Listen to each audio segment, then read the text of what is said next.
allegiance to the flag of the United States of America and to the republic for which it stands, one nation, under God, indivisible, with liberty and justice for all. Amen. Good evening. Welcome to our regular meeting this Tuesday, July 7, 2026. Any commissioners want to pull anything from our consent agenda?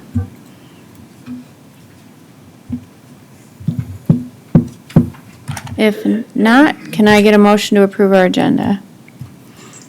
So moved. Second. Got a motion and a second. If there's no further discussion, will you call the roll, please? Commissioner Putnam? Yes. Schmidt? Yes. Aaron's? Yes. Landine? Yes, motion carries. Next, can I get a motion to approve our consent agenda? So moved. Got a motion from Commissioner Aaron's. Is there a second?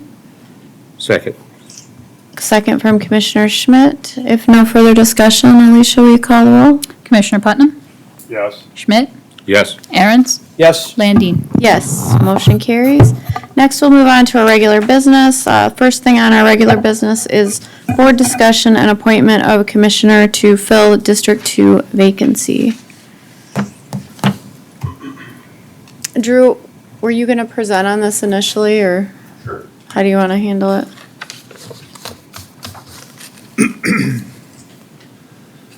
Good evening, Board. Drew DeGroat from the State's Attorney's Office. As we talked through the rules of procedure, there's two different methods that you can utilize, but first, before leading up to that, the board would need to make the decision. Do you allow public comment beforehand, have a board discussion? But then when it comes down to ultimate voting, you have the two methods. One would be the motion and a second. You're all familiar with that, roll call vote. The second would be the ballot style. That's the recommended by method by Robert's Rules of Order. It states that it's the most freedom of choice. And the reason why, and I can give an example, so you may have, candidates A, B, and C, and candidate A is motion and second for nomination. Well, you have one commissioner that may like candidate C but dislikes candidate B and doesn't want candidate B to be an ultimate choice, so it ends up voting for candidate A even though that's not their first choice. So it narrows down the candidates based on the commission's top choices. Obviously, for some of the commission candidates, it's bittersweet, I guess, narrowing it down, but it also allows for the best freedom of choice for you as commissioners when you're voting for the candidates of your choice. So moving forward, it's up to the commission how you want to proceed with the selection. If you want to take public comment to get some sentiment from the public on their preferred candidates and then have a commission discussion and then go to voting. In preparation of this, we did draft ballots with all of the potential candidates on the ballots so we could have the first ballot ready to go for you as commissioners. And then if anybody receives 0 votes, they'd be taken off the next ballot. And we'd proceed until you narrow it down to the top 2 candidates or if somebody gets a majority of the vote. So any questions? I know. Good for me. Yeah, I know this is something that's maybe new, because a lot of times there's not a lot of candidates at other positions to fill vacancies or across county commissions, city councils, but we obviously have a long list of candidates, so that's why we came up with this method. I would go for the ballot. All right. Commissioner Schmidt, what do you think? Ballot. All right. Commissioner Aaron's, you good with that? Yes. All right. And I would Ballot- reiterate that the ballots do have your names on it, so the public, that'll be filed in the auditor's office, so the public would be able to see your Okay. votes. It's not like it's secret or anything like that. And that'd be fine with me. So ballot it is, and then my next question is, there's only 4 of us. So if the auditor acts as a commissioner on this, is that? Yeah, pursuant to statute, it states that the auditor must act as a board of commissioner to fill the vacancy. So Doesn't we- give much more direction than that. It doesn't say that she's required to vote, but it says she acts as a board of commissioner. And so she would act as a board of commissioner, and we have drafted a ballot for her to vote. Could we ask her to come up and sit with us then? That's your prerogative. Sherry, would you Sherry- like to come up and sit with us? Ooh. she's hesitating. So the last place she wants to be. Thank you, Sherry. So Sherry can vote on each ballot Yep. that we cast, but she could also just vote if she wants, if there's a tie, or there's nothing requiring her to vote? No, but I mean, I think that's inherent within the statute that she's going Okay. to cast a vote as a Okay. member of the Board of Commissioners for the fulfillment of the vacancy.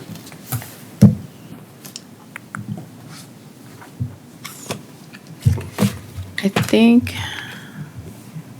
think those are the only questions. Anybody else have any questions for Drew on just the process?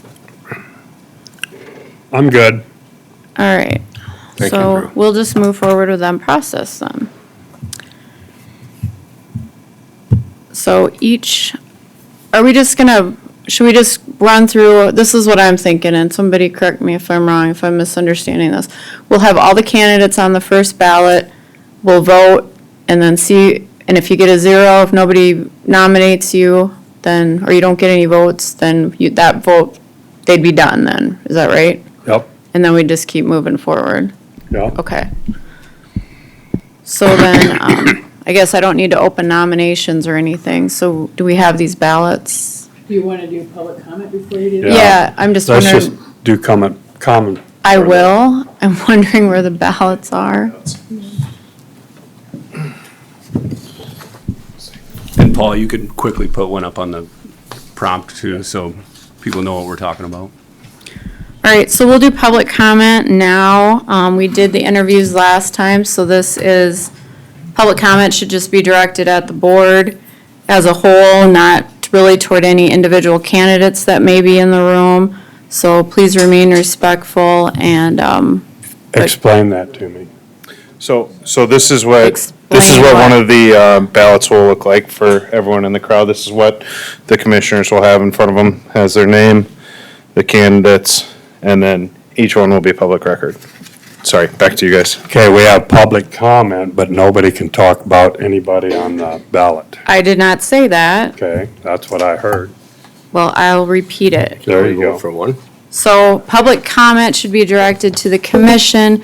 It's not for you to engage directly with the candidate if you're coming up for public comment. That's But what they I, can endorse or. that's what I said. Okay. So please just remain respectful, everybody, and follow our rules of decorum, and we'll go from there. So anybody wanting to come up now would be the time to do so.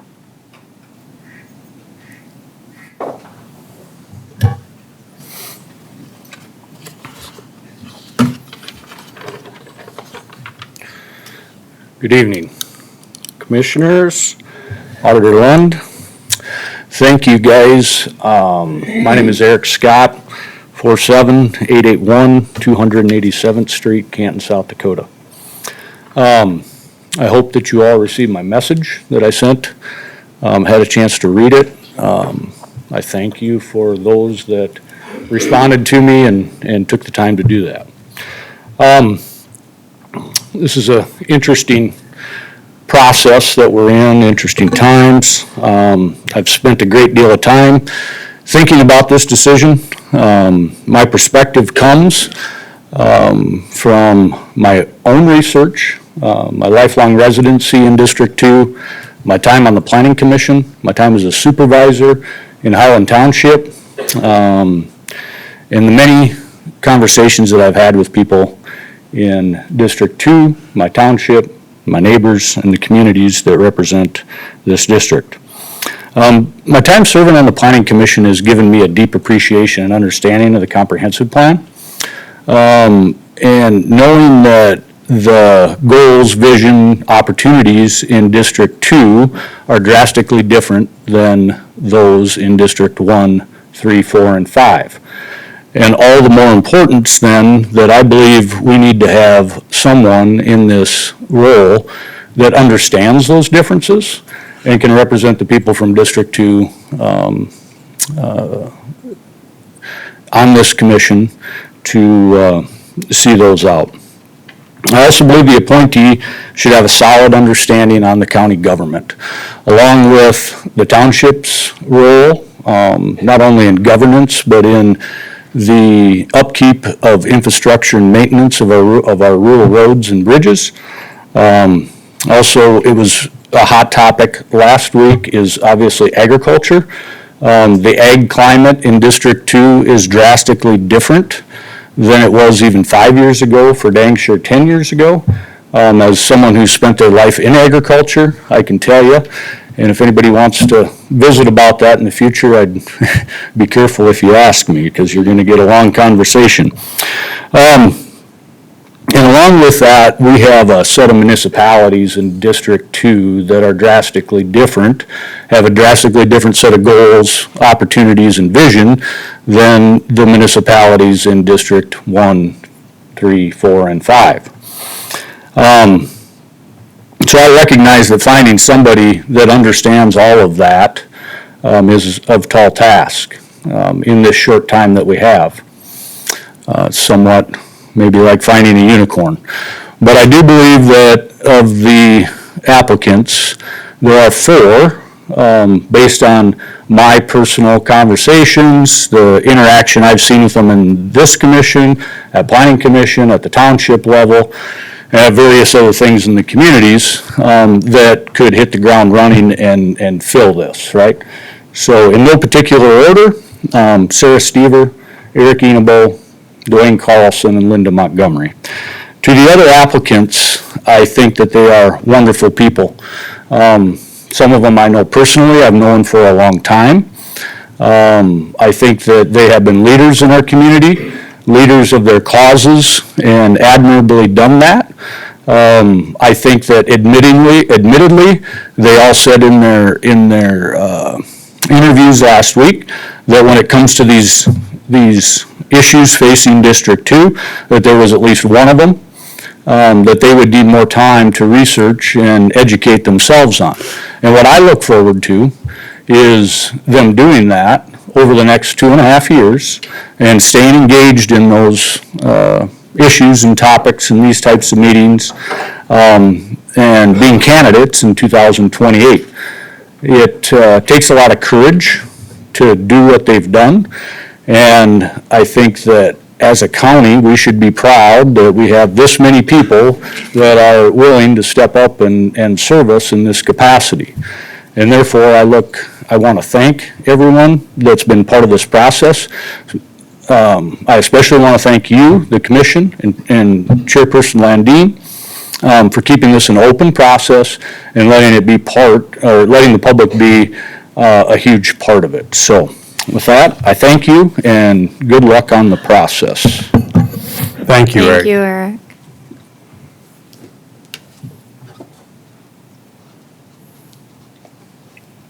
For those who don't know me, Eric Enebo, and I'm going to keep this really short. I'd like to thank you all, commissioners, for the opportunity to be here and speak, and to the candidates for expressing their interest in serving, and for the audience for caring enough to be here. A couple weeks ago, I said, Lord, why are you asking me to do this? And over the past few days, I believe I found an answer. During our meeting last week, I thought, this must be very difficult for you to choose one. You all must have that one person you have in mind that would make a good new commissioner, and at the same time, you have all these great candidates here expressing interest. And then a few days ago, after much praying, Spirit reminded me this doesn't need to be a difficult decision for you or for me. For me, my heart and dedication belong to Highland Township. So, even though you might all choose me to be the new commissioner, I am withdrawing my interest in serving as a commissioner and wholeheartedly endorse Dwayne Carlson. For you, to me, this is simple. Dwayne showed up at election time. The people liked him, as shown by a very close race. And he demonstrated initiative by campaigning. Remember, we the people. I know he's qualified and would be a perfect fit to represent District 2, so I'm going to cut this short and save time by quoting Forrest Gump. That's all I have to say about that. Thank you. Thank you, Eric. Thank you, Eric.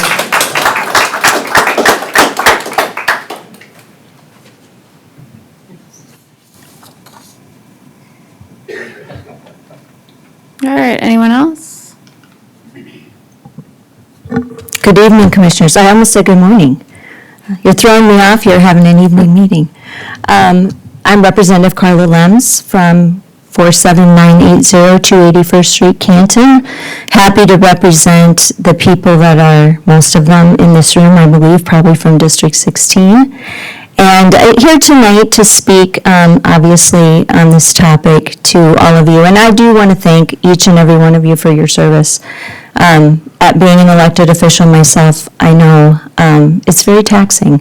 And I appreciate all of the decisions, the hard decisions that all of you face every day, every week, every month that you're in this job. So when I look at District 2, which I reside in, it is unique. It is unique in the fact that we are a rural district, comparable to many of you that live in Sioux Falls from those other districts. And, obviously, the biggest part I would say that defines District 2 is agriculture.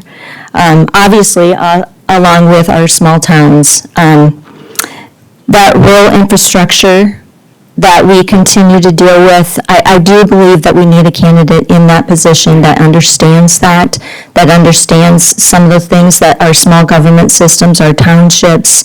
I was part of a ditch board at one point, and so all of these things that make up our small rural government. It's good to have somebody that can hit the ground running, so to speak, and get in there right away. Obviously, we have some very good candidates and people that have put their names forward, and I thank them for doing that as well. I believe many of them could do this job. What I look at when I look at this is somebody that has already put themselves out there, that has already been vetted by the people of District 2, and that person is Dwayne Carlson. And we know that he ran in the last election for the seat. He only lost that primary by 34 votes. And, we are also looking for somebody that is willing. And his willingness, even at that time, to put his name in, along with now again, I believe shows his courage and willingness to go forward and represent the people. And again, I think it's good, we've been reminded already tonight about, this is about representing the people. And maybe not lose sight of that. And I just thank you for your time.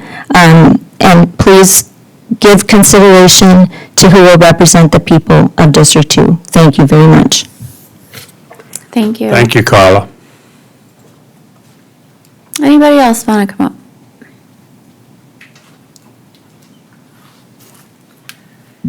Hello, everybody. Bethany Eric, 467 291st Street. I just want to reiterate that in speaking to people after last week, Brooklyn Township, which Dwayne is the township supervisor, we all support Dwayne. So I want to throw that out there for you guys to remind you that, yes, the people of our township absolutely fully support him and his work with the multitude of farmers that he is in contact with every day is going to be nothing but an asset to the commission. So we hope you choose him. Thank you. Thank you. Thank you.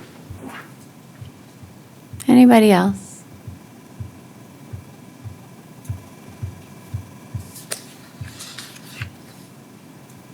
Linda Montgomery, Fairview, South Dakota. I am withdrawing my name from the running. I do want to put in a plug for two of the most qualified people that should be sitting in that seat. They're both good, strong Republicans, and they know Lincoln County. And those two people are Dwayne and Sarah Stever. Sarah Stever. I don't hold a candle to them, and I never will. They know what is needed in this county, and they will work hard with you and for you. And they will also work for the people of Lincoln County. I am proud to call them my friends, and that they truly would be able to walk into that seat tonight and be well qualified. Thank you. Thank you, Linda. Anyone else want to come up?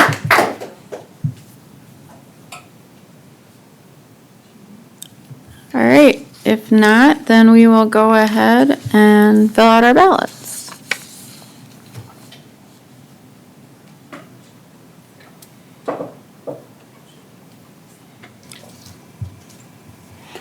Nobody else speaking? Then, Paul, do you want to collect the ballots?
All right, I'm just going to go by order of district here. Since this will be public, so we have Joel Ahrens excuse me. Thank you, Jake. Joel Ahrens, 1 vote for Dwayne Carlson. Tiffany Landine, 1 vote for Herman Otten. Doug Putnam, 1 vote for Dwayne Carlson. Jim Schmidt, 1 vote for Herman Otten. And Sherry Lund voted 1 vote for Herman Otten, so by majority Herman Otten 3-2.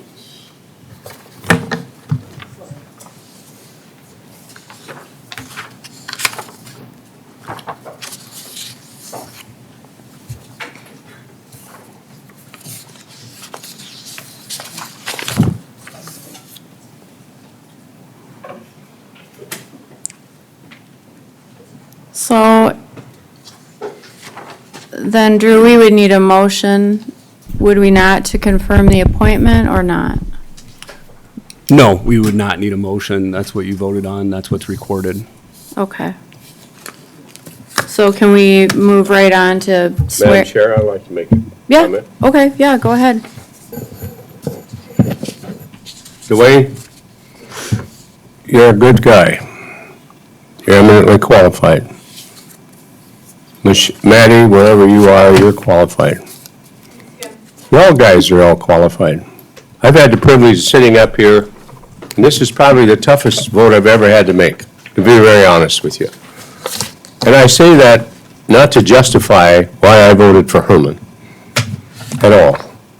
I have the highest respect and highest regard for every resident in this county, and I've had the privilege of serving them. But I thought a lot about, and this is my rationalization, while we are a rural, the southern part is very rural, I understand that. I think I've been on every road down there. But we also have Canton, Lenox, Fairview, and Hudson. We have communities in there. We have 2 new commissioners that are coming in. One of them is here. Amy, you're going to be sitting up here in July 1, along with Joni Ekstrom. It's going to be a learning curve for you to learn that. I'm not saying that you won't, or I know you will.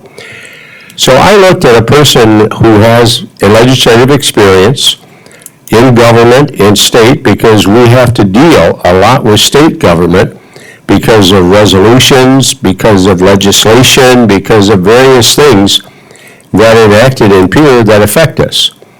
So when I looked at Herman and I thought, here is a man of experience, here is a man that understands government, here is a man that has this kind of credibility from the standpoint, not in everybody's circle, by the way, but that's why I selected that.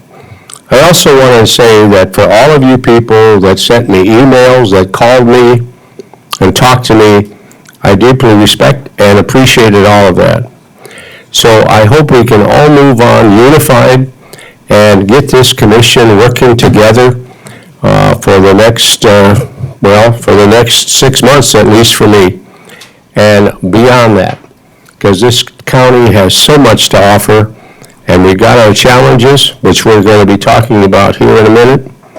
But I congratulate her, but I also want you to know, for all of you that decided to put your hat in the ring, I have the highest regard for you. So in 2.5 years, put your name in the ballot and run. It's not an easy job. It's sometimes a thankless job, but then you do that because of your commitment to want to serve the people. So that's my only comment. Thank you, Commissioner. For me, and listening to everybody, I was really, really impressed with everybody that came in and spoke.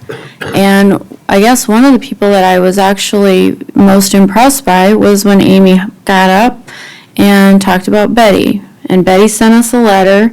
I think she put a lot of thought into that letter, and I respect her thoughtfulness. I always have, even though we have disagreed at times. But she brought this recommendation as the outgoing elected commissioner for that district, so that weighed heavily in my decision. After listening to all the interviews, I also considered, the different county commissioners often fill different roles in this spot, different capacities. And so it's really important to me that when the commission is exercising its quasi-judicial authority, our duty is to evaluate every matter as it comes before us on its own facts and apply the laws that we've put in place and our standards and make a decision on the record that's before us and not to prejudge anything. So I take that responsibility really seriously. And for me, some applicants, more than others, stood out favorably to me in that regard, and one of those people was Herman Otten. I will say, though, that I do appreciate everyone that applied, and everybody who continues to be engaged in the work that Lincoln County does. So just really grateful that everybody offered their time and was part of the process. So thank you.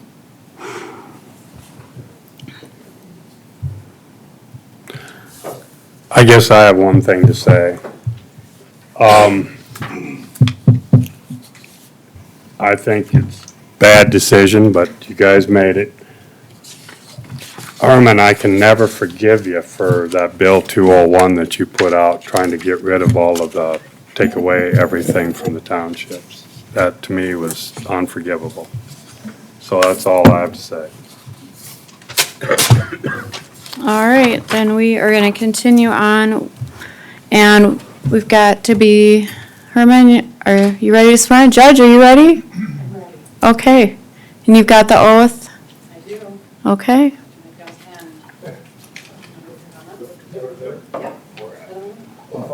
We're going to do it today. Yep.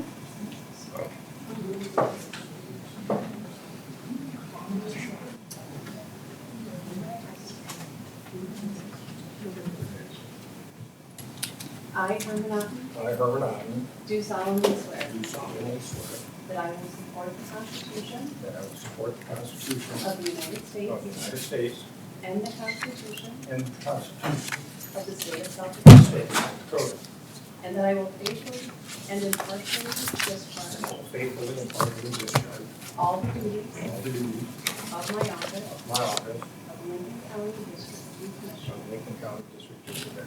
So help me God. So help me God. Congratulations. Thank you. I will have you sign this, and then I will sign after you.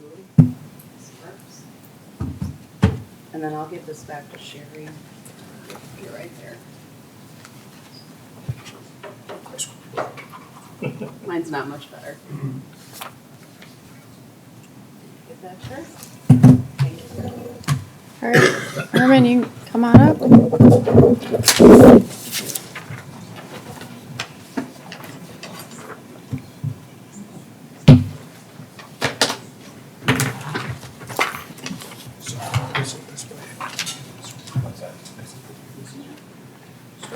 We're gonna take just a quick recess so Herman can get signed in and just to go through, ask questions of department heads, have some discussion. I don't think we'll be solving everything that we need to do with our budget tonight, but it is a starting point.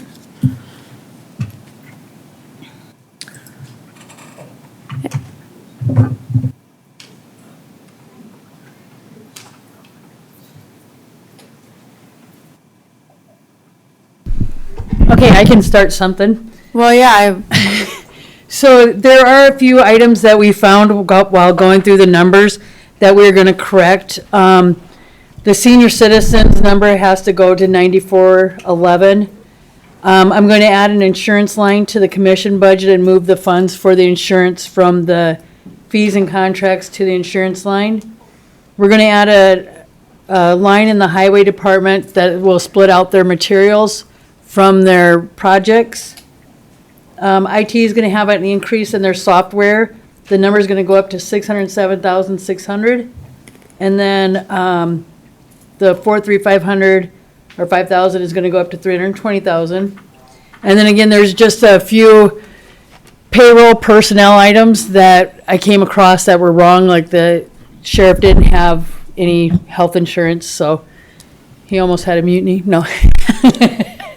But yeah, there's just some things that I'm going to go through there and fix over the next week. So when I come back next week, I will tell you guys what I fixed. But and I will give you the list of these fixes that I did tonight too. okay, so my first question is the pay study, the recommendations that were brought forth, are those already baked into the pie here on our budget or not? There's nothing been brought forward for the pay study. Okay. So what the increase right now has in there is a 3% COLA and a 2.5% step. That's for, I believe that's for everybody, including the unions, because we don't know where they're at either. So is the pay study finalized? Yeah, we could bring it forward. Well, yeah, I mean, I don't want to sit and talk about something if somebody's going to bring in a recommendation that our wages are all off in our budget. So do we want to leave the personnel part of the budget alone till, whenever Carrie brings the pay study forward? That makes sense. We've done that in the past, so that makes sense to me. I don't know, anybody else?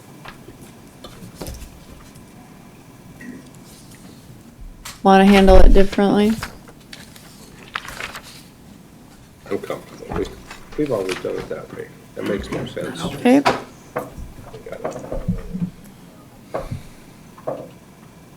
So in the budget worksheets, if you go down, you will notice that the percent of change from 26 to 27 is in the far right column. So I guess if you needed direction, that's probably what I'd first look at to see if there's any numbers that concern you. Well, this is next year's budget, so I'm looking at next year's commissioners. Are we going to try to, Madam Chair, are we going to try to go through all of these? Or are we, can we go with one? Well, I mean, if there are department heads that want to come up and address anything specifically in their budget and they're here and want to do that, now would be the time to do that. Well, the reason I asked is, Road and Bridge are going to face, in my mind, we're going to face a special assessment. Oh, excuse me. The highway, we're going to face a special assessment because we have a huge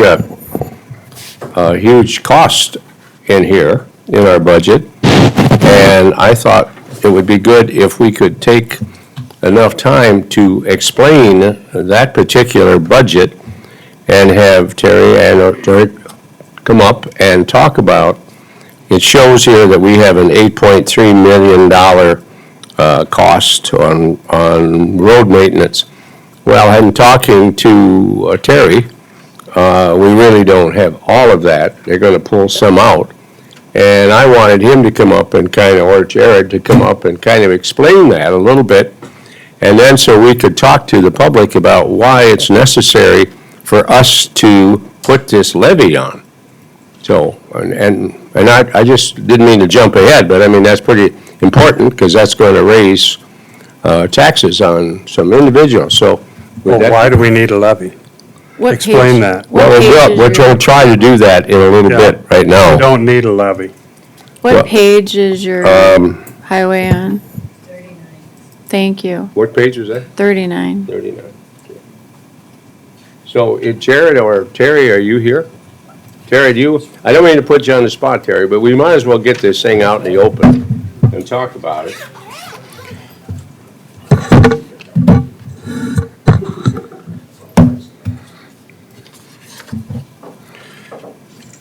Good evening, Commissioners. Terry Floyd, Lincoln County Highway Superintendent. So what we're going to have is, like Jim said, in the budget sheets that you currently have, it shows, was it 8.3, 8.5 million or something in my project line item. After we had initially published this, when we first presented it to you back, I don't know, mid-June maybe or something, I got to thinking, just because of the extreme number that we have for cash applied to the highway, I wanted to break it out better for you guys. So what I had Sherry do is we're creating another account number for us, and that's going to be our road and bridge materials for internal use. That's stuff that we do, and basically anything that's going to be in the budget, except this 422.9 number down there. Oh, that's 8.35. Yeah, do I need to use the mouse right here? Oh, somebody's. You gonna highlight that for me? Awesome. There you go. All right, so that's a line item that currently has everything in there. So my idea is I want to break this out because right now some of the funds that are coming out of that line item are operating and maintenance costs. And I want to break it out. I want to show you what we're spending on actual projects throughout the county. Projects that are bid out, contracts are done, not stuff that we do ourselves on an annual basis. Okay? So when we get the new sheet, this is my internal sheet here. You'll see at the bottom line here, that 422.9 line item is now going to be $6,711,000. So that is what our project costs are going to be, the actual projects that we're doing this year. And I can go through this list with you and tell you what exactly we're spending the money on this year. All right? So, no mill and overlay project this year. First thing we're going to have, no bridge projects. The only thing we're going to have is we have bridge inspections for $88,000. Those are going to be on the county roads, on the highways this year. The next one, we have a preliminary engineering grant that we'll be applying for this year. So we'll have that project. And then County Road 152 and County Road 143, this is a mile west of Hudson. There's kind of a half cloverleaf intersection there. There's been multiple fatalities on this, and it's been on our radar to do something with. When we had the Safe Streets for All safety plan done, this came up as an issue. So we started engineering on this. So we want to change that intersection out, and we're going to build a T intersection there. So we have 1.5 million in for that project.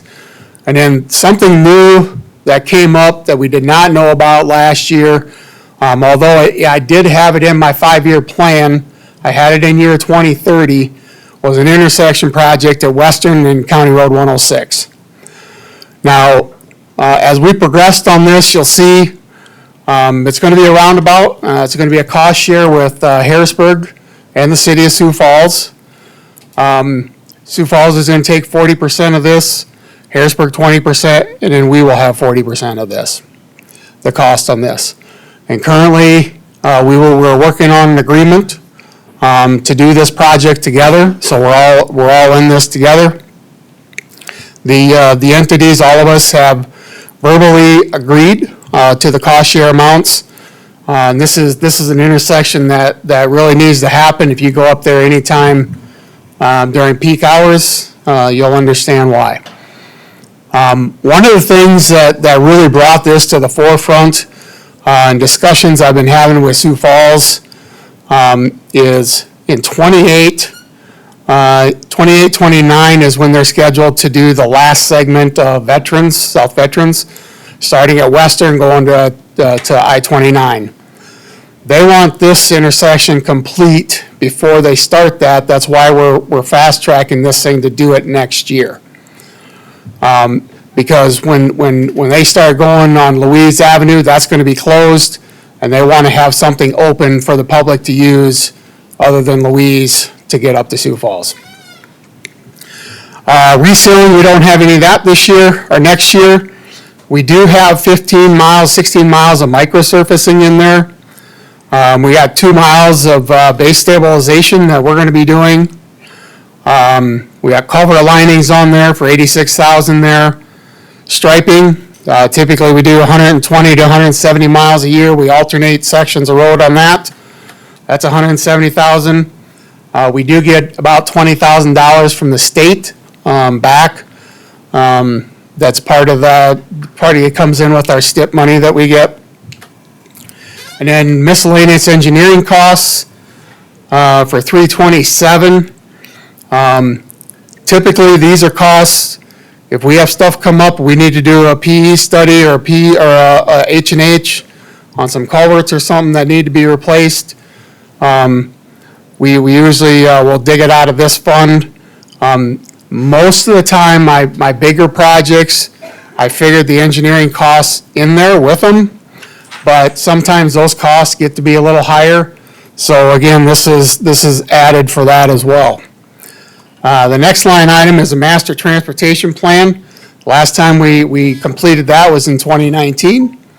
We're going to do a plan update, and I have 185,000 in for that. And then the last line item there is a grant writing for a project. And at this point, I think we can probably cut that out of there. Again, I was just looking at that yesterday, and it's like, we already did an application, so I don't need to have that in there for 27 because I don't think we'll be applying for another one. Because at this point, we don't know if there's going to be any more funding available through that program.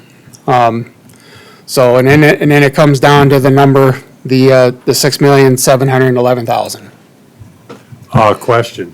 Yeah. On that $2.5 million on the roundabout, we're gonna share it. So that actually isn't our cost. It'll be our cost. We're going to bill the other entities, so we will end up expending that money, but I do have revenues in the revenue side to show revenues for that percentage that will get paid back. Now, the roundabout north of Lennox, what did that cost, or what's it coming in at? The bid on that was $1,425,000, I believe. Okay, so why is this roundabout so much more expensive at 40%? Because we're going to be adding, so on that one over there, we just have one drop lane. So basically, it's a designated right turn. We're going to have 2 of them on this one. But again, Sioux Falls is going to pay for that. And then some of the stuff on the north leg of that roundabout is going to be curb and guttered. I believe the city of Sioux Falls would like to have curb and gutter coming down out of their section. They'll pay for that. Yes, and that's why they're taking 40%. Okay, but now, still $2.5 million versus, see, I don't follow where we're gonna have 40%. Well, this $2.5 million is not our 40%. This is full project cost. That's what I'm talking about. That's why I wanted to know what it actually is gonna cost us. So if we take like 1 million, then it might be the 40%. 40% of that, what it is it $1 million? Might be $1 million. Give or take a little. Yeah, because I believe, Doug, I think I have 1.4 in revenues for intergovernmental revenues for the paybacks on that. Okay, so then that's something we could have dropped that down to 5.7 or so then on the bottom line. Well, I still gotta show it as an expenditure though. You have to show the expenditure and then you show the revenue. You have to show both. So I'm showing the full expenditure of this, but I'm also on the revenue side, I'm showing the revenue side, so it off balances that. Okay, so there'll be another piece of paper that says revenue. Yeah, I didn't have that one with me tonight. Okay, well, just so that we know that it's not gonna cost that, so, Yeah, yeah. Doug, that will be in your budget comparison report in the binder that you had, or the one that's online, under the 201 account, starting on page 39. It shows all the revenues and expenditures for highway. Well, just simplicity wise is less money, that's good. oh, sure. But for who? The board. Oh, yeah, that's fine. Hey, Terry, good evening. Yes, On page 39, under capital outlay, expense category 43, you see in that first line there, buildings and structures? yes, And that goes from 36.5 last year to 136.5 this year? yes. What's what's your request there? The request is we need to reseal the shop floors, the concrete. And working with John Rombau on that. I think him and Jared have been working together. I think we got a couple quotes, so I think we should be good. And typically that line item is any expenditures as far as building structure, repairs. And it seems every year we have something, if we get a windstorm, it damages tin somewhere and takes gutters down or something, Okay. Okay, now the actual cost of the flooring is 23,000. Or what is the actual flooring cost? Yeah, is that what, 100? Around 100,000 for the floor. Okay, so the 123,000 isn't, that's just, That was from 2024. The number you're looking at is the 136,500 for so 27. where is, I guess I'm not seeing no 25 or 26 here, so. It's on the top of the page on the column There's headings. no top of the page what I'm looking at here. Right here. There it is. There. Okay. So then we're talking about 136,000 for 27? Yes. Okay, That's the request. okay. Terry, I want to go back to the $6 million, $16.5 million that we have. So in order to do that, while it may not be popular, but a road and bridge assessment of $30 would generate roughly $2.7 million, roughly, give or take.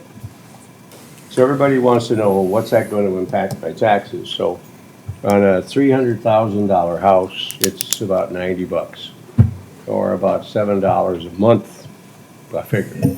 Well, there'll be no opt-out. So, please, Commissioner. Well, it's just no sense talking about it. Well, maybe not for you, but there are 4 other people on this board. I don't care. Well, I know you don't. It's, Would you have we're not gonna have an opt-out, we can make this all work. say, would you kindly give? You talk, Thank you. you talk. Thank you. Refreshing. Anyway, the idea was that in order to get all of these things taken care of and have the least Thank you, amount Paul. of impact on our overall budget, by taking the $2.7 million of what you would generate, you would reduce your highway impact on our budget to about $4 million, right? And that's really, Terry, what we've had for many years, has been Correct. about your budget, correct? Yes. So while we want to get something done, I think everybody would have to agree that that safety issue down by Hudson is pretty damn critical, because we've had fatalities down there. And the road that goes into Hudson is beat all the time with trucks to the ethanol plant, all the time. I've seen that firsthand. So my thought was, do you want to keep your road grid current and not fall behind? Or do you want to Band-Aid? And once you fall behind on roads or bridges, you all know that, you're never going to get caught up. And we have, right now, Terry will tell you, we're not building anything. We're trying to maintain what we have. Just maintain. And as our population continues to grow, as our number of vehicles that are on our roads all the time, it makes sense to me that we send or do this and make an investment that would allow our highway department to take care of all of these and move on and stay current. And you know as well as I do, it's going to cost money. And either you can make the choice. You can either have your highway department, and if you don't want to do that, then what is the highway department going to do? They've got a lot of responsibility. You've got 77,000 people.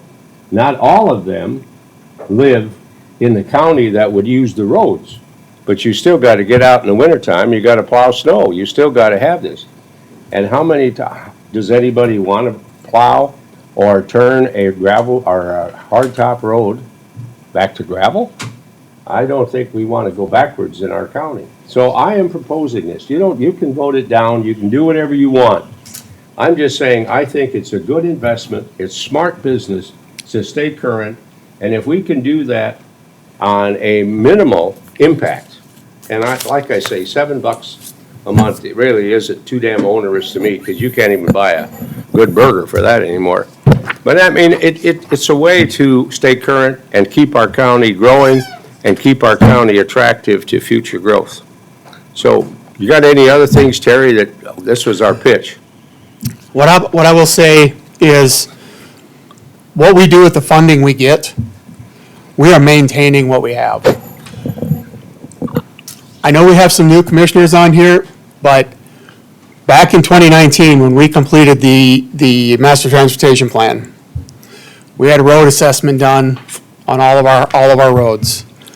Get a PCI number on them, what shape they're in.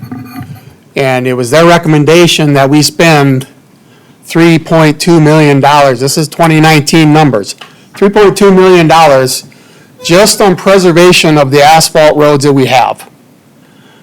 Starting in 2020, we didn't do that. We haven't been doing that.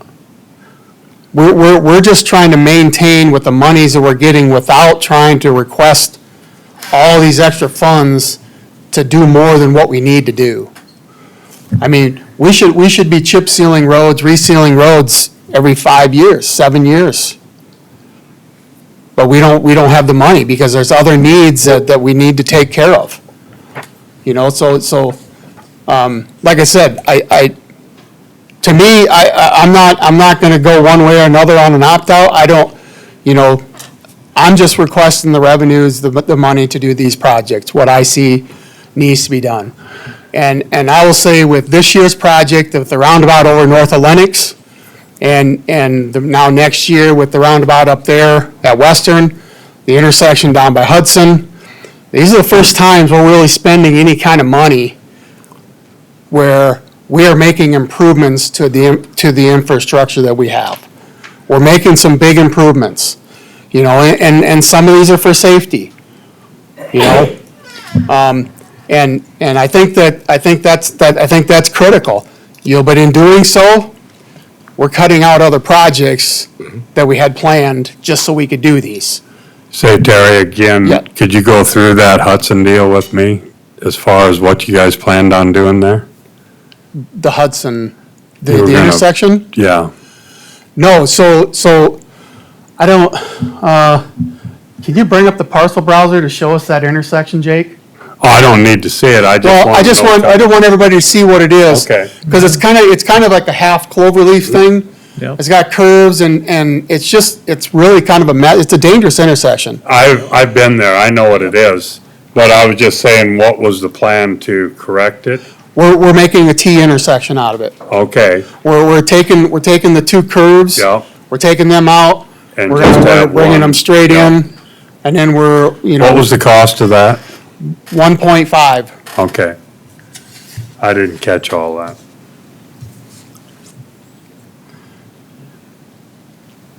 Yeah, right there. Yep. No, I've seen it, been there, drove on it, Yeah, it's a weird, not a problem. goofy. And that is a good idea. Just, Yeah, so we'll end up tearing all those out, and we'll put a straight road through here. We'll end up we'll have to have turn lanes in there, of course, on the new section on the main road 152, and then on 143 as well, but.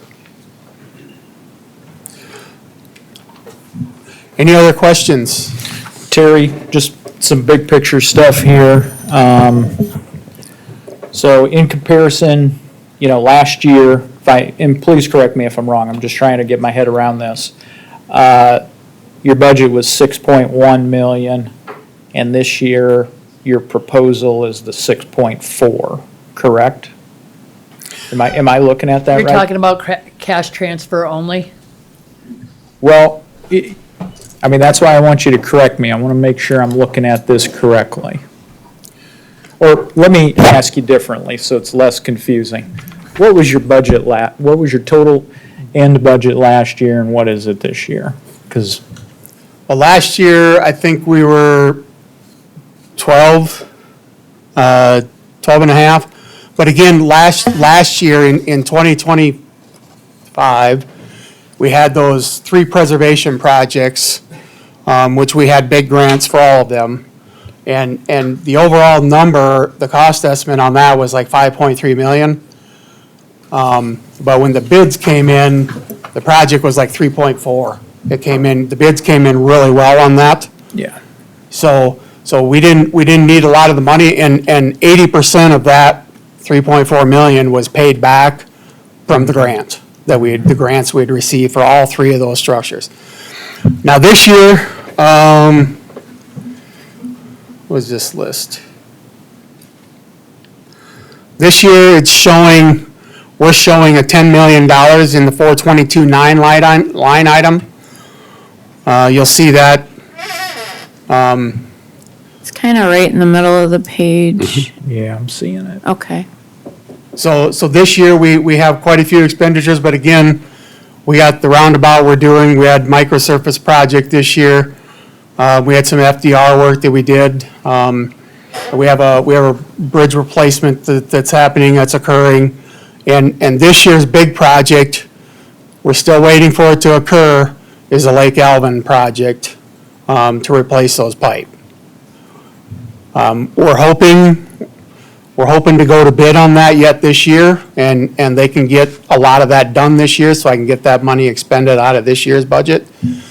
So, but again, even on that project, we're at 80% cost. We're getting 80% back because it's through the ER, through the state and the feds on this project.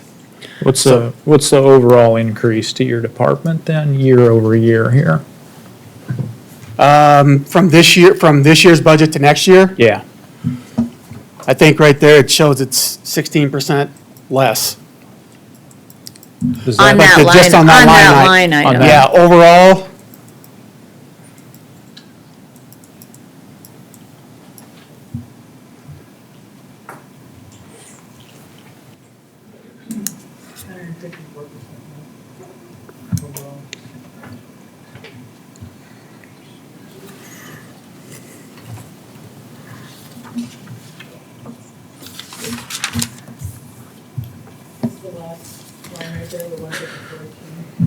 And then and thank you, and how much of a cash transfer are we making in order to keep For them the flush? highway department for 27, it's 6.498713. and that's a 5% increase over this year's budget, proposed this year. Say that again, Terry. That's 5.8% higher than 26 proposed. Yes, I'm saying sir. proposed because we haven't finished the year yet, Yeah. so, Nope, and thank you for pointing that out. I'm looking at it right here. So that 6.4 million cash transfer, and maybe my question is more for Sherry. Sherry, What? Yes, ma'am. So we're doing a $6.4 million cash transfer from wherever that comes from From the general fund. the general fund. So does that dip into that $12 million that we have in reserves? Do we have? It does? Yeah. Okay, so that 12 that we have, 6 comes out of that to pay for the highway department? Mhm. Okay, thank you.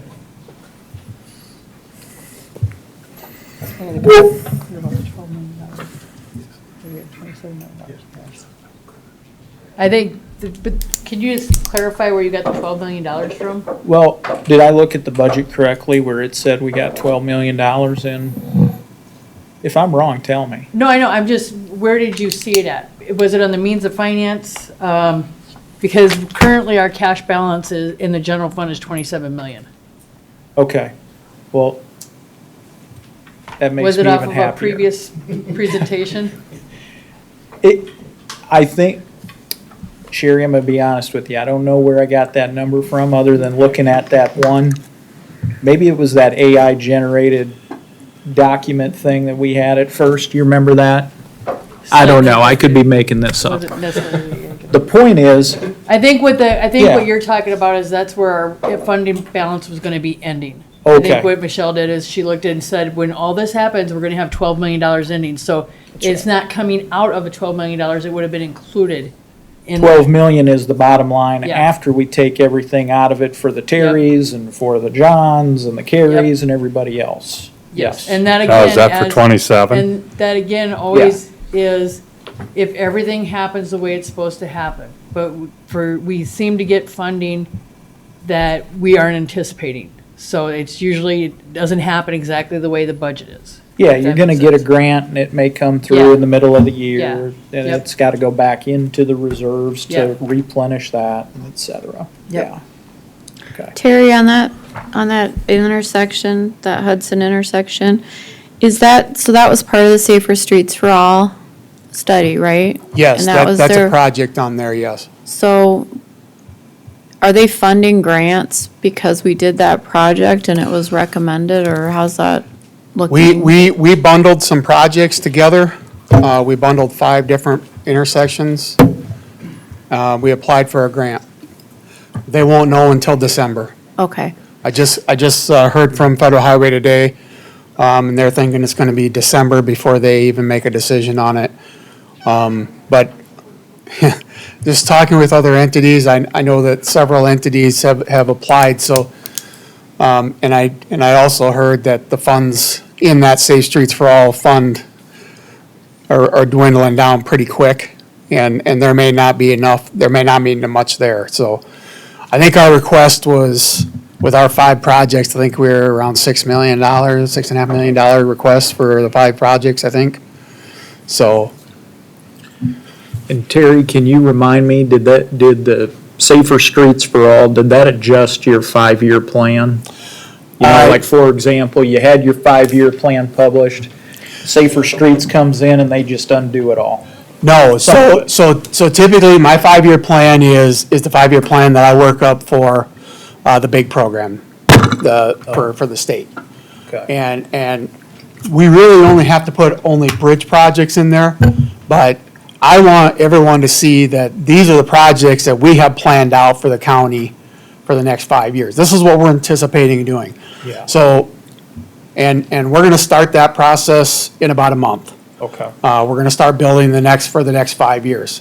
And I'm gonna say that we're gonna have projects on there that probably come out of our Safe Streets for All, our safety plan, to try to do some of these improvements. And that only makes sense, right? Yep. Yeah. And, you know, if you recall, I think there's close to 25, 30 projects on that list. But for a lot of them, they have low-cost items that we can do before doing like a major intersection replacement. Jeez. Yeah. So there's things that we can do to work up to that point, to where we can maybe make it last another 5, 8 years down the road before we actually need to do a full intersection rebuild. T-Rex arms, Terry. That's right. Sherry, and thank you, Terry. So this proposed opt-out or levy, if we're taking the money, if we got the $27 million in the reserves, would the intent of this levy be in order to prevent us from dipping into the 27 million? So what the road and bridge levy that you're referring to, I'm hoping, not the general fund levy. The road and bridge levy is restricted funds that can only be used on road and bridge purposes. So instead of having to transfer the money from the general fund, you could lessen the amount you have to transfer. So yeah, you wouldn't be dipping into the cash. It's like mom and dad with the home budget. Instead of dipping into the savings account, they go out and get a second job. Yes, yes. And then And the second job money only goes towards fixing the water heater. yes, Yeah. exactly. And then the one thing about the road and bridge levy is, the codified law requires that 25% of the collections has to go back to the cities for their maintenance. So it's not just a benefit for the county, it benefits the cities too. Is it just the cities, Sherry, or did the townships get some of that as well? Nope, just the cities. Just cities, okay. And Because does the it- townships have their own road and bridge levy that they can implement. And then does that require 66% vote or whatever you call it? I believe it does, and then it's referable. Okay, got it. Thank you. You're welcome.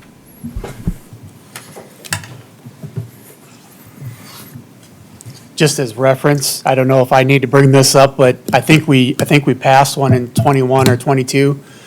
And I think we had a 3-year sunset on it. And, you know, you had requested having projects in line for those funds, and we had intersection projects. And we passed it, and then it got referred, and then it failed miserably. Terry, I so- learned my lesson. so, Okay. Yeah, so, well, So just. some just- learn, some just- don't. Just for anybody else Yeah. that we wanted to know, we did have one pass before, but it got referred and it didn't pass. It I didn't had a pass. fella at the Harrisburg American Legion, he came up to me and he said, "What the hell did you think you were doing putting a roundabout there?" You know, at one of the proposed sites. Maybe it would have been on like Cliff Avenue or something, you know, weren't we thinking about it there? Yes. And he, you know, and there's just a lot of folks who still are of the belief that, you know, they'd rather have a four-way than a roundabout. But I think that kind of drove some of the folks when they made their decision to refer it and vote on it. Right. Because it got killed 80-20. Yep, it failed bad. Yeah. You know, but one thing I would say, anything that, if we're gonna plan out a project and say we're gonna specify this money for specific projects, if we had anything on that the County Road 106 corridor, we would probably make sure that we're gonna have input from the city of Sioux Falls and Harrisburg, since that's the dividing line for them now. So we're gonna have input, so we're gonna, I mean, if Sioux Falls wants to come in and do a major 5-lane intersection curb and gutter, then they're not gonna want us to come and throw a roundabout in there. So those are things that are gonna have to be worked out. So, you know, we may have a project site in mind, but we may not know what it is until we work out those details if the funding is available, so. Terry, how many bridges do we have in our county, or Jared, that are on the borderline? Well, we have 100 and, I think the number fluctuates. I think we might be just slightly over 150 structures now. Yep. And I know back in 2012, when Steve Williams took over as superintendent, I think we made a conceded effort, you know, to start doing bridge work again and replacing structures, because we probably had 60 of them, I suppose, at that time, that were in poor condition. And that's really not good. So, and I think right now, we're probably down to maybe under 30, I'm guessing, or right around there. You know, but the problem is, you know, we have this small group of them that's in poor condition, but the longer and longer and longer we wait on those, we have ones that are in just fair condition, And if 10 years passes, then those become in poor position, or poor condition. So it's a game that we gotta kind of try to keep up with. Bridges are expensive. Yeah. To fix. Yeah, and we do try to mitigate that cost, instead of putting bridges back in, what, you know, we're doing precast, you know, we're looking at precast boxes, box culverts, concrete culverts, if we can get enough of them in there, so. Especially if it's on a township road. Yeah. Where it's low traffic. Well, so Terry, on this, so let's, you know, I was part of this group once that looked at trying to get Dunkin' Donuts to come to South Dakota. And you know what the Dunkin' Donuts folks told me? You know how you make your money? A nickel at a time. You don't make it with the big dollars, you make it nickels and dimes at a time. Well, here, there aren't a lot of nickels and dimes left to talk about. It's just the big projects. And I'm looking at Western and 106 roundabout, cost share Sioux Falls, Harrisburg, and the county.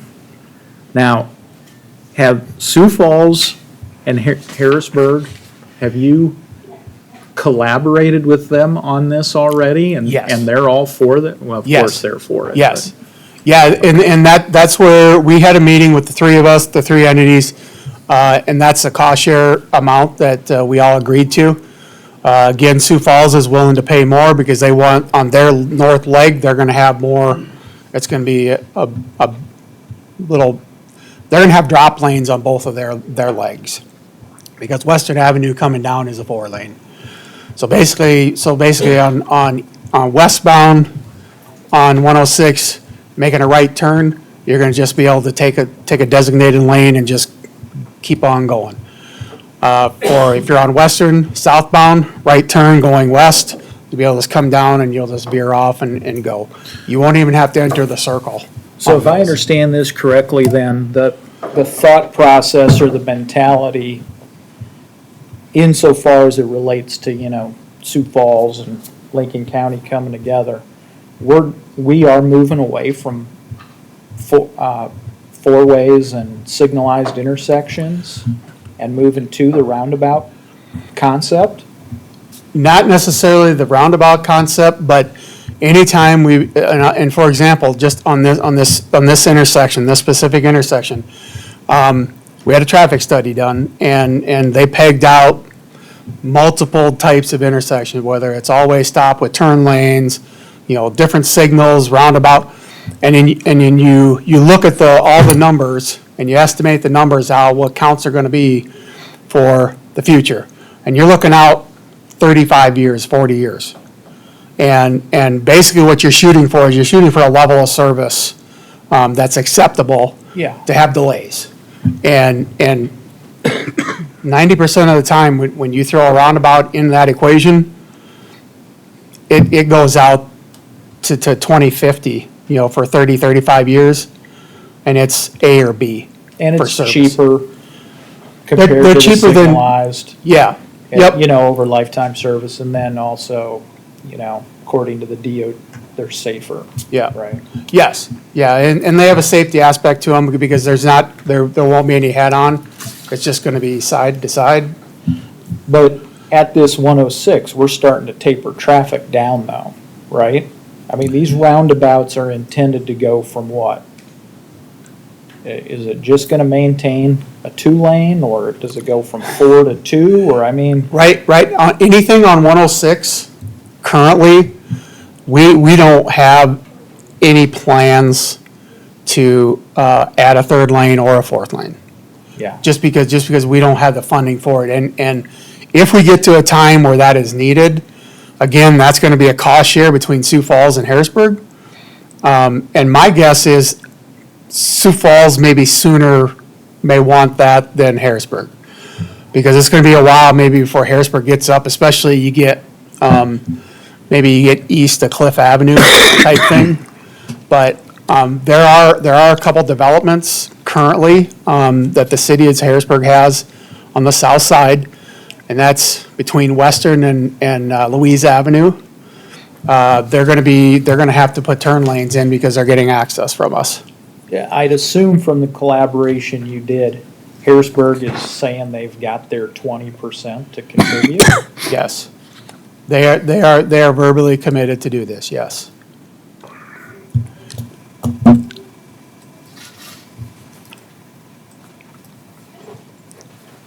That T intersection, Yes. so the 1.5 for Yep. that goofy, I don't know who decided to do that. What, 40 years ago or something? I would say probably longer ago than that. Yeah, I mean, because I've been with the county for 29 years and it's been there. And years ago, that used to be the north-south road there used to be a state highway. yeah. So the state probably put that in, back 50s, maybe, I don't know, 40s, 50s. But when you prospectively bid out a T intersection, it's coming in at 1.5 million? Yeah, now that's gonna have, right-of-way acquisition, if we need right-of-way. And again, these are all costs that we put in there, not necessarily that we use them, but our right-of-way acquisition, utility, if we have to have utilities moved, and if they're outside of the right-of-way, then we have to pay for that. You're saying, even with all those, We got a hill to cut down. okay. Well, because I'm trying to figure out what kind of right-of-way don't we already own all the right-of-way through the whole area? We might have, but there might be right-of-way that we would need on the east-west road, Okay, yeah. So, and then we may have to extend right-of-way to the south, like Jared said, they'll be cutting down that hill from the south a little bit to come into it, so we're gonna have to probably purchase right-of-way. But we should, I would almost hope it would offset, because those big curves, we should be able to give that back to landowners around there or whatever, however that works. We'll have to talk with Drew how that process works, because we won't need that anymore. Be careful about saying give back. Well, it'll probably be selling for $1 or something, I mean, because whenever we ask for right of way, I mean, typically we're asking for donation, Yeah, so. yeah, no, I get it. Maybe the landowners there would appreciate having that returned to them, I don't know. Yeah, I don't know how we determine who would get it back. That I don't know, whoever's adjacent, maybe, I don't know.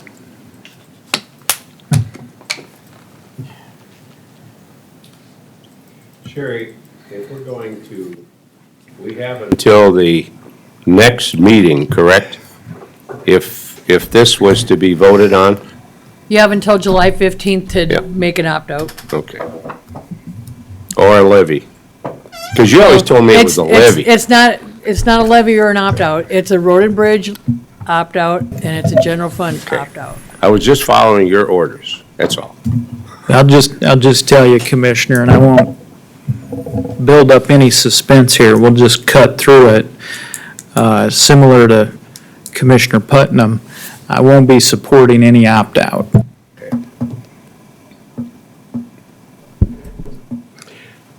I respect anybody's decision, but by the same token, I think it's the responsibility of commissioners and to help our department heads, like Terry here, if there are projects that have to be prioritized to be paid for. So somewhere along the line, the easiest thing ever is to say no. I mean, that's easiest.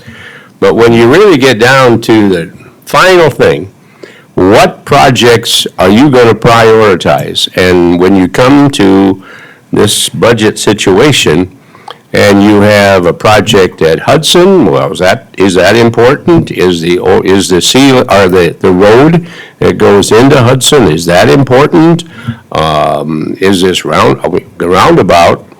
I mean, roundabouts have been proven over and over and over again, once people get to understand how efficient they are. Because we got the one that we put in by T, and they hated that, now they love it. So it's a situation. But I'm just going to say publicly, okay, you say no, then on any issue we have in our budget, I would like to know how you're going to prioritize and make that determination of which one of those in your mind, we should cut or not do? I'll tell you right now, Western and 106, 2.5 million. It's a bridge too far. It's gonna cost the county 64,000 for their fourth. See, there you go. Hold on, say that. Well, that's not Sherry, I'm 40%. I'm sorry, I didn't catch that. Okay, so 2.5 is the project budget number. You have to put that in your budget. Okay. Then if you look at the revenue line where it says intergovernmental revenue, that number will subtract off the 2.5, and that's what it's actually costing the county. Which is how much? Let me pull it up. It'll be 1 million, $1 I million. mean, if it's 40%, it's 1 million. Yeah, that's simple math. Okay. So that requires us to still spend $1 million then, correct? Yeah. So, it's like Commissioner Otten said, as it relates to the state budget, there's winners and losers, and decisions need to be made. So, you asked Commissioner Schmidt, and I gave you an answer. Okay. There you go. That'd be where it is. And, yeah. It makes it rather difficult for a highway superintendent to negotiate with his counterparts and coming up with a job-sharing situation, and then the commissioner we come along and saying, oh, by the way, we're not interested now. So all of the plans that have been made on the part of the city of Harrisburg and Sioux Falls, what do? We just back out? We just say, no? The tail doesn't wag the dog in government. It's not how it works. Okay? Here's the deal. They're all professionals, and they all enter into those meetings knowing that it requires the approval of their governing bodies.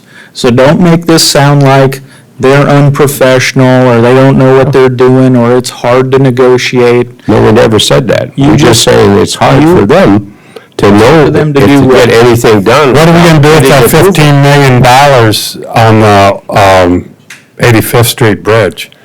We got that budgeted in here? We're gonna keep this germane to the conversation that we're I'm having right talking now. about 27. If you look at the budget under TIF number 10, that's what the budget's for, is for the payback on that. How much is that? I don't have it.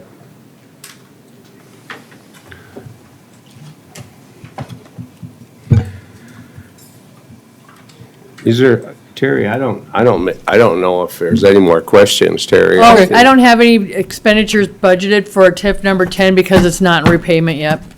Yeah, but the project will probably be done next year. Let's see now. Anyway, Terry, thank you. Terry, just so I can understand this one more time, just want to flush this out.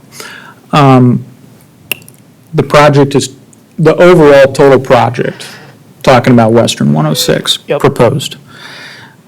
The reason it says 2.5 is because that's the overall project, but Lincoln County's share would be the 1 million. Yes, Based upon the 40-40-20. yes. Yeah, Because okay. if you go over to this line item here, where it says other intergovernmental, there's 1.5 million, and that's the payback for that. Right. So our cost is gonna be, the real cost to the county is 1 million around that, right?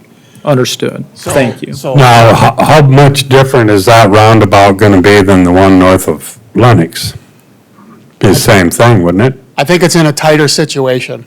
Tighter? Yes, there's a lot of utilities there, and there's a lot of them that are outside the right-of-way, and we're gonna have to pay them, to move their stuff. If they're in my right-of-way, I can make them move at no cost to us. But if they're outside the right-of-way, then I have to pay them to move it, if it's in the way of our project. Okay, so, potentially this could be more, or a little bit more, but probably could possibly be less. In the cost estimate we have, there is funding in there for right-of-way acquisition, and then there is funding in there for utilities adjustments. Basically, you wouldn't know the answer unless the project got the green light And I down mean, the road, yeah. theoretically, you could do an independent study, but Yeah, once we get further in design on this, we would know where all the utilities are and what would have to be moved. So, but again, all those costs, that's part of that 2.5 million. thank you, Terry. Thank you. Appreciate you. Thank you, Terry. Anything else? Thank you, Terry.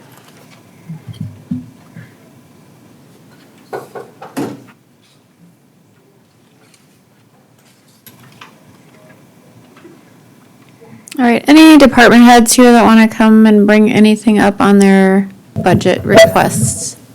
Before that happens, Madam Chair, I did want to say, John Rombo could not be here tonight because his daughter gets some kind of special award in Washington DC, and I just want to recognize her. Basically, his daughter is like almost a rocket science. She's a rocket scientist. She's doing fantastic at the Harrisburg School, and she's winning all kinds of awards.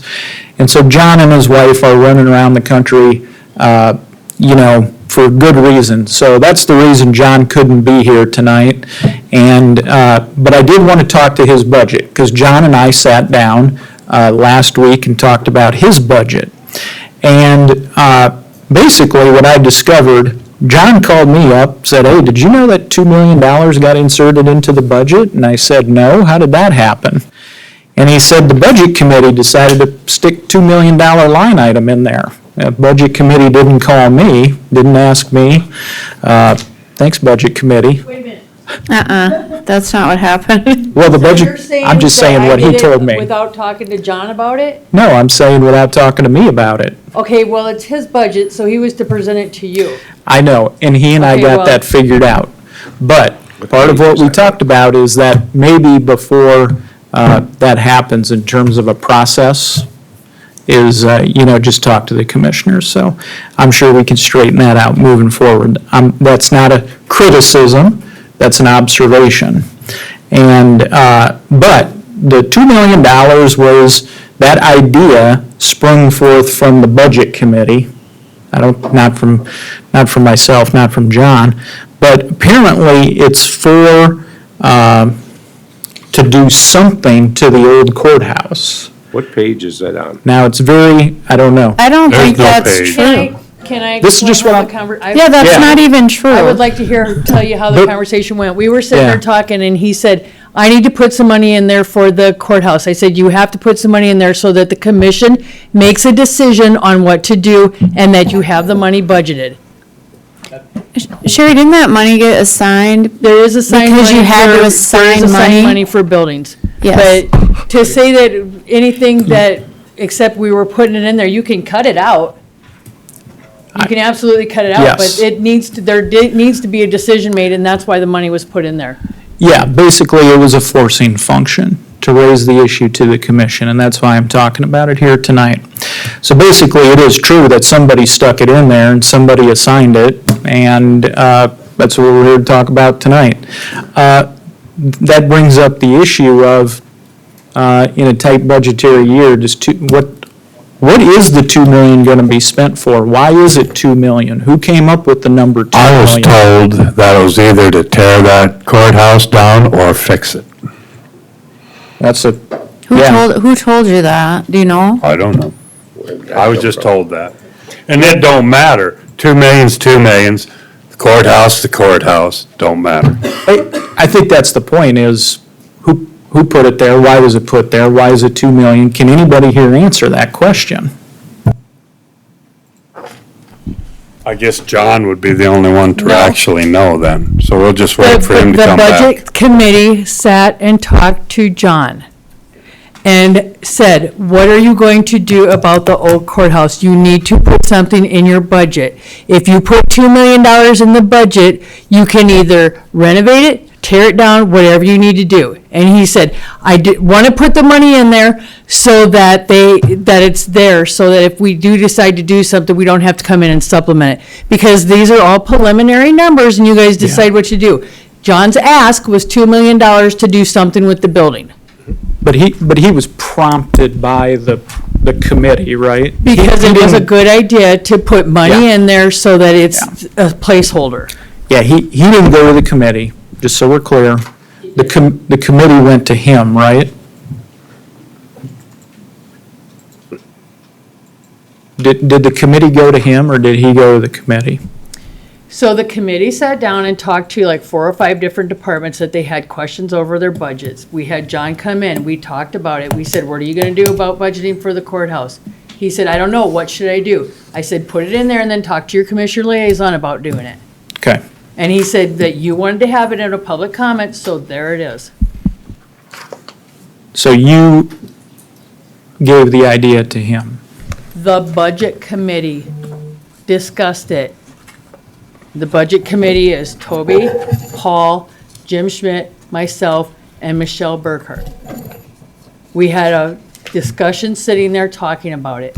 We So- didn't put it in his head, we discussed it and thought, when you're budgeting for expenses, you put it in your budget. So Commissioner Schmidt, what's your thinking? What are your thoughts here? There you go. Well, I mean, I was sitting there, and what our auditor has said, the way it worked. You bring the person in, we bring in department heads, all of them department heads came in justified, or went over their budget, went over the pluses, minuses, and ups and downs and cuts that they made. And for John, it was decided, and we looked at that when we had a committee, that if you want to have some money, you can cut it out. It isn't a matter of whether you want to spend it. It's $2 million. If you want not to do anything, you line item it out, and then you have no money, and you're just going to leave the courthouse, the old courthouse, as is. You're going to lock the door when the new one starts, and then somebody's going to have to figure out what the final solution is going to be. Whether you're going to spend the money to rehab it, or are you going to spend the money and make the decision that it would be raised and torn down? So, I mean, that's, I don't know. The bottom line we're is, quibbling though- over $2 million. That's a decision we can make. There you You want go. to spend it, or don't you? Period. If we need the money, there it is, we got it. Next question I had.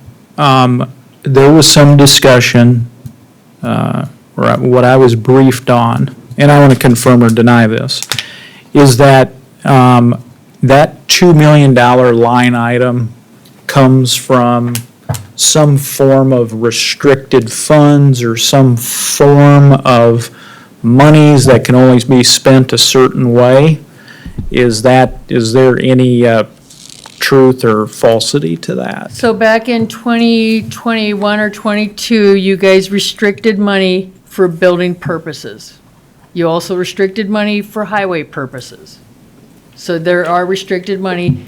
Now, what restricted money means is, just like how, when you restricted it, you can do a motion to put it back into the general fund. But right now, you're saying that you have that money sitting there for building purposes. Okay, so there's no, that's a self-imposed restriction. Yes. It's not something like the federal government gave us this money and said there's multiple strings attached and you have to use it this way. So if you remember when we went back to a audit that we had a few years ago, we were over the 40% surplus cash. Most of it was because of the ARPA funding. So we had to restrict the money because you can't have more than 40% of your cash unrestricted. And I that's do where it's remember, I remember that, and that's why I was saying that's not true. That money got assigned separately because of the audit that was done way back. Yeah, but the audit doesn't require us to spend it. No. Yeah, okay. So what are the thoughts on this commission then on what to do with the old courthouse then? Is that even a discussion we can have right now? Are we even prepared for that discussion? Functionally, just from a process point of view, have we, I mean, you know, somebody says, hey, you got to think about this, and then you put it in there and you can take it out, but have we, you know, we've had a couple meetings about what to do with the old courthouse, but what I think from a process point of view is that I don't know if the budget process should be used in order to have these sub-discussions as to how to develop courses of action on what to do. That seems backwards. I think you would develop your courses of action, you'd have multiple courses of action, you'd have COA analysis, and then once you've decided upon your COA, then you fund the COA. And so I think we've got it backwards here. Well, if I may, Commissioner, then let's put it on the agenda for next week, so then it's an actual agenda item for you to discuss. I'm not opposed to it. I would think moving forward, though, it's not, in my mind, the best process. It's not the best way to drive the process. But I have no objection to talking about it some more. The citizens of Canton probably should have a little input into that, whether they want to preserve it or just let it go. And there is a committee that I thought we were going to get a recommendation from. We did. We looked at it. So whatever happened. Ask the committee chair. Who's the committee chair? Mr. Putnam, when you say the citizens of Canton, they certainly do, but the citizens of Canton aren't all the taxpayers of this county. So if you're going to spend money on to renovate or whatever you intend to do, you got to remember that there are individuals beyond the city of Canton that are going to pay the freight. So they have as much right to say as probably anybody, although I know it's a very emotional issue. And that goes. Well, how do you know they won't take make a GoFundMe and have preserve it and turn it into something? Who knows? They could, Doug, I Yeah, don't know. let them, I guess they If they can find want out. to. If they want to, they can. Yeah. If they don't, then we'll have to tear it down. If I may again, Commissioners, just from a procedural standpoint, let's put it on next week's agenda, so then you can have Yeah. time to think about that issue, and citizens also are notified, so let's put it on next week's agenda as an agenda item. Thank you. Besides that, we can't do nothing till next year anyhow. Let's, All right, anything else from any department heads that are here, commissioners that have questions for department heads that are here?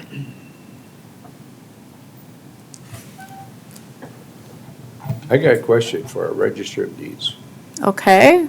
Becky, I'm you want to not come about up? your budget. All I want to know is, how is the sales of property, transfers of property? Are we showing an increase? Are we showing a decrease? Where are we? I mean, are we growing, or how are we doing? I mean, I guess we don't really have a chart as far as growth or Yeah. not. It's more just how busy we are mainly. I mean, I think we're definitely seeing an increase, but that's always because we always have an increase when it comes into spring and summer. Yeah. I think we're pretty much staying, I know have more revenue than we had last year at this time. Like our June was better this year than it was last year, mainly for transfer fees, which is the consideration of the purchase price. So we are upped in revenue for that, but whether or not, I have to say it's probably around the same as last year. There's not a ton of growth. I think we had a lot of big transfers, some apartments and big agricultural transfers, but because we don't actually have a general chart to see how much growth there is. But Well, our revenue's up. yes, That's always a good sign. that's always a good sign, yes. Thanks, Becky. Thanks, Vic. All right, if there's no further budget discussion tonight, we'll move on to our opportunity for public comment for items not on our agenda. Anybody wanting to come up, now would be the time to do so. We can't talk on what we just been discussing, the budget? Well, it's a work session for the commission. We're not passing anything tonight or making any decisions. It'd be nice if we had to talk about it. Let them talk. Yeah, get up and talk. Oh, that's fine. That's fine. Come on up. Come on Linda. up. Come on out, Linda. Madam Chair, Linda Montgomery, Fairview, South Dakota, thank you for letting me talk. It's been interesting listening to the discussion that we've been having. I understand that we need to support our infrastructure, and we need money to do that. And we also need money for other things to run this government and run the county. I've been looking through the budget comparison report, page by page. I think we need to really look at that page by page, because there are things in there that I really question. I know I was told that for the department heads, this is their wish list. I, for one. Who told you that? I heard that from the auditor. The auditor said it was a wish list? Yeah. Because it's not a provisional budget, it's not a past budget, is what they want and need. Yeah, they don't want to fire their employees. They want to be able to buy pens. Okay. Madam Chair? Yep, I've go been ahead. in the private sector for a long, long time, and I've had my salary cut down to half. When things got rough and things got tight, the legislature has to pick and choose. It's a hard, hard thing to look at people and say, you need to relook at your budget and how can we cut it back. We have to look at the bridges. I mean, we have to set priorities. That's your job as commissioners. What is the priority for Lincoln County? We can't just say, you know, we're going to sign this blanket. But when you go through this budget right here, you look at it and sometimes there's, 250% increase, there's 500% increase, 50% increase. Why? And I'm looking at those and I'm looking at the department and I'm just going, why? And I've marked them all, and I really believe that you as commissioners need to go through line by line in this budget commissioner report, because it's a tell. You have another, what they say, 27 million that we have, that can be spent. And I was looking under levies. I had contacted Commissioner Schmidt to talk to me about that. I read about it, and once we bring on a levy, you can renew it every year, and you can increase it every year. I don't really want to see that done. Opt-outs have their own poison, but if we can look at our budget, just like us homeowners have to do, what can I afford this year? What is the fluff that we can get rid of? I know, it's hard. But why would we want to continue going into debt? I don't like that idea. I think there is just enough in our budget, and looking at it and looking at all the departments, you need to look at that and go, why are they increasing their budget so high? Granted, everybody wants a raise. Everybody wants things. Everybody wants a new piece of furniture. The Justice Center, the people who are moving over there, I'm sure want new furniture, just like we've done it all along. No, at some point we have to say no. And we have to look at how can we cut this. We need the bridges for safety. What do we need to cut to make that happen? Thank you. Thank you. Thank you, Linda. Other public input on the budget work session?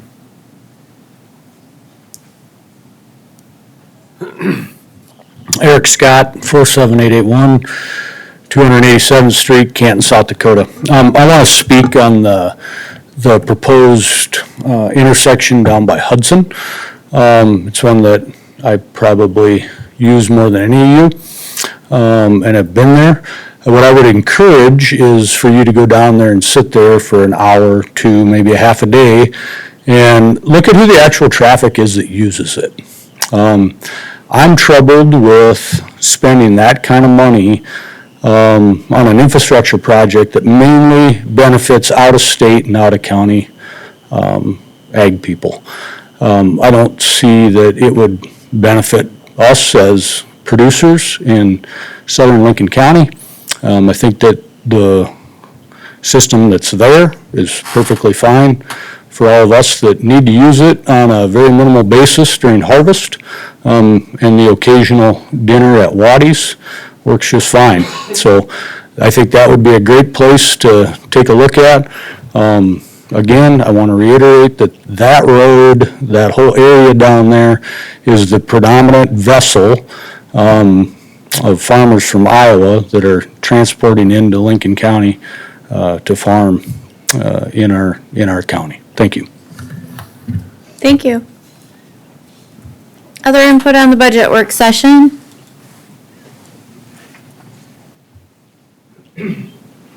Sarah Stever, 46850 276th Street in Lenox.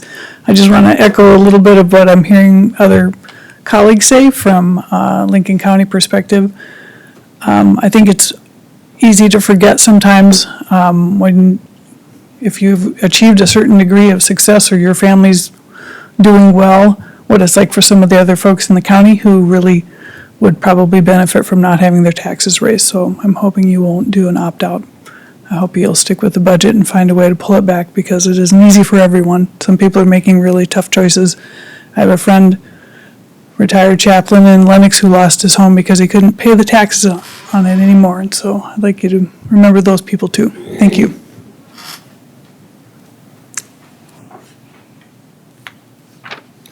Good evening, Commissioners. Michelle Jensen. I wrote down 3 things while you were having your discussion on the budget. I too want to echo the sentiment of please stop raising taxes. I mean, you can't hardly turn on a TV, read a newspaper article, campaigning, whatever it might be. The general sentiment in this state is we are being taxed to death. And I know the comment was made about the $90, but that's asking the people to again find another $90. I would encourage you guys to look where to find that within the budget as well. I believe Commissioner Aaron's was onto something when he was questioning the roundabout and Harrisburg being into that.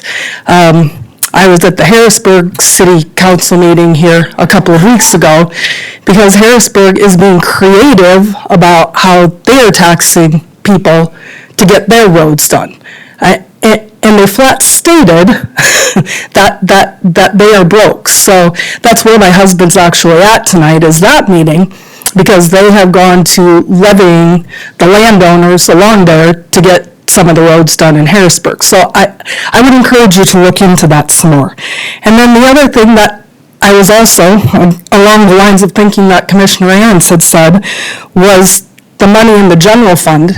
Now, I might not be a math major, maybe I'm not even that smart, but it kind of sounded like the money was sitting there. So instead of raising our taxes some more, why don't we use that money and then figure out where we can make some cuts?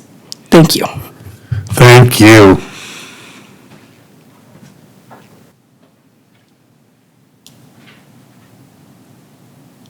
Anybody else? All right, if not, then we'll move on for opportunity for public comment for items not on the agenda. If anybody'd like to come up, now would be the time to do so.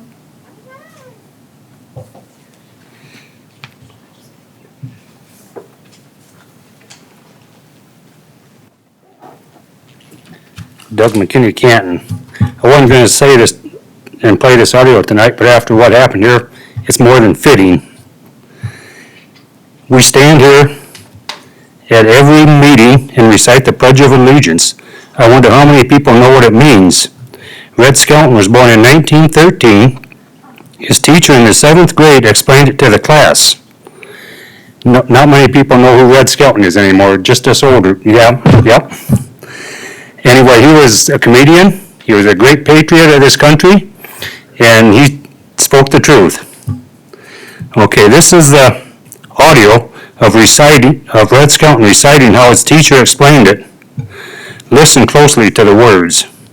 You boys and girls recite the Pledge of Allegiance all semester, and it seems as though it's becoming monotonous to you.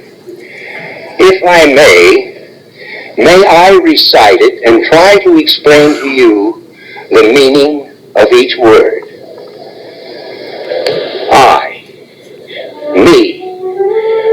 individual, a committee of one. Pledge. Dedicate all of my worldly goods to give without self-pity. Allegiance, my love and my devotion to the flag, our standard, oh glory, a symbol of freedom. Wherever she waves, there's respect, because your loyalty has given her dignity that shouts freedom is everybody's job. United. That means that we have all come together. States, individual communities that have united into 48 great states. 48 individual communities with pride and dignity and purpose. All divided with imaginary boundaries, yet united to a common purpose. And that's love for country. And to the republic, a state in which sovereign power is invested in representatives chosen by the people to govern. And government is the people, and it's from the people to the leaders, not from the leaders to the people, for which it stands. One nation, meaning so blessed by God, indivisible, incapable of being divided, with liberty, which is freedom, the right of power to live one's own life without threats, fear, or some sort of retaliation. And justice, the principle or qualities of dealing fairly with others. For all, which means, boys and girls, it's as much your country as it is mine. And now, boys and girls, let me hear you recite the Pledge of Allegiance. I pledge allegiance to the flag of the United States of America and to the republic for which it stands, one nation, indivisible, with liberty and justice for all. Since I was a small boy, 2 states have been added to our country, and 2 words have been added to the Pledge of Allegiance, under God.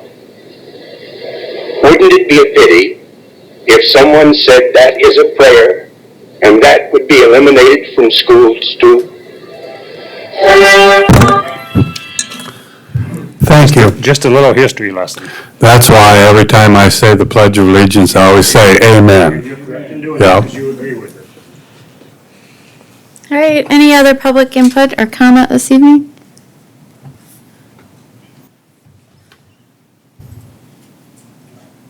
Linda Montgomery, Fairview, South Dakota. Just 2 quick things. The Justice Center at night is all lit up again. Full lighting. So if we want to save a little money as far as utilities, maybe ask them to turn it down again for at night. The other thing is 2 weeks ago, or 3 weeks ago, we talked about signage for the Justice Center. And it was changed to the Justice Center. I was thinking that, this will change this. We've always called this the courthouse. And once the court moves, it won't be the courthouse. And so this will become, I'm assuming, Lincoln County Administration Building. And so that's new signage. But it seems like every town has more of a courthouse than they do Justice Center. And so I was wondering if maybe courthouse instead of Justice Center out there might be more prudent and more understandable to the people. The other thing is, I heard that the Veterans Memorial, we haven't heard anything about that lately. We haven't heard it from the podium, haven't heard it from you all. Wonder where that's at, and I think we want to be informed about that. I had a few veterans have stopped me and asked me about it, and thank you. Thank you. Other public comment this evening? All right, if not, do we have a commission office report? I have something to say. We'll go to commissioner reports in a moment. Okay. I'll be brief so you can have your time. Last month, staff met with consultants with the Turner Lincoln Clay Water Project District, discussing some projects they're working on along the Lincoln County and Turner County borders and Clay County. So that is something that we've put some time into, but it's kind of in a holding pattern right now, but look for some more information coming to you all about that. To your desk, the next Emergency Medical Services Task Force meeting is July 23rd, so look for another update on that. And I believe the city of Lenox should be reaching out to all of you to discuss that further as well. So as that continues on, just something to be aware of. And then as we go into next week, just let me know if you have any questions or anything you'd like to see next week for budget stuff, we can get that going too. So, thank you. Thank you. All right, commissioner reports, Commissioner Putnam? Okay, thank you. I want to tell everybody that there will be no opt-out. The money will be there somewhere, we'll figure it out, and we'll make it work. And over my dead body, so if somebody wants to off me, then that's fine. But it's not gonna happen, so whatever. Thank you. Thanks. Commissioner Otten? Thank you. Well, I'd just like to say thank you to everybody who supported me and those who did not. I hope to prove my worth to you over the next 2.5 years. To clear up a comment that Commissioner Putnam said about he can't forgive me for my vote on Senate Bill 201. I did not vote for that bill.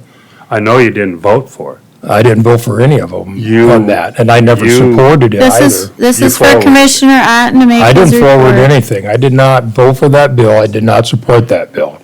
So I just want to make that clear. Thank you. Thank you. Commissioner Aaron's, do you have a report you'd like to make? Good evening, or thank you.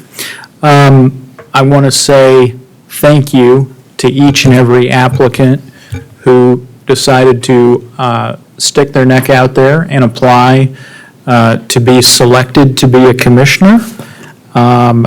We are blessed to have a county and communities within the county that are full of such excellent applicants for the office. And so thank you to each and every one of you. And to Commissioner Otten, congratulations. Thank you. Look forward to working with you. Likewise.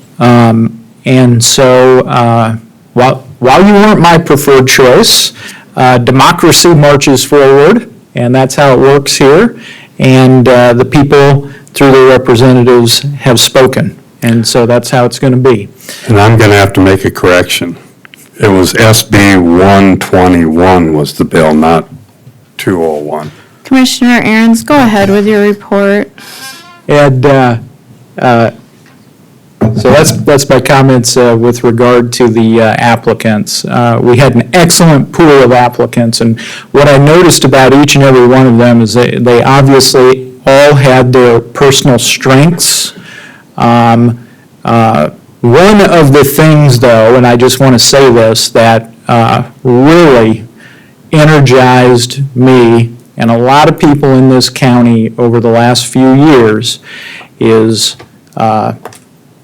the state government, and in particular Governor Noem and Governor Roden's pursuit of a prison in Lincoln County.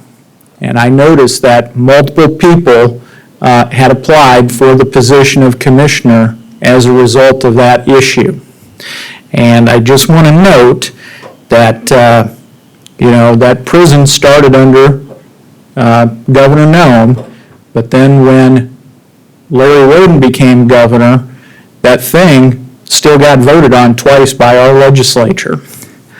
And that thing only failed because Roger DeGroot voted the wrong way. Otherwise, we would have been stuck with $825 million boondoggle in the middle of the county instead of a much cheaper one up there in Sioux Falls where it is now. So the reason I point that out is because many of the applicants, including Matty Vagelli, were driven by that decision. And that whole experience that we were, that smothered this county, has really created a number of people now who want to be active in politics and public policy.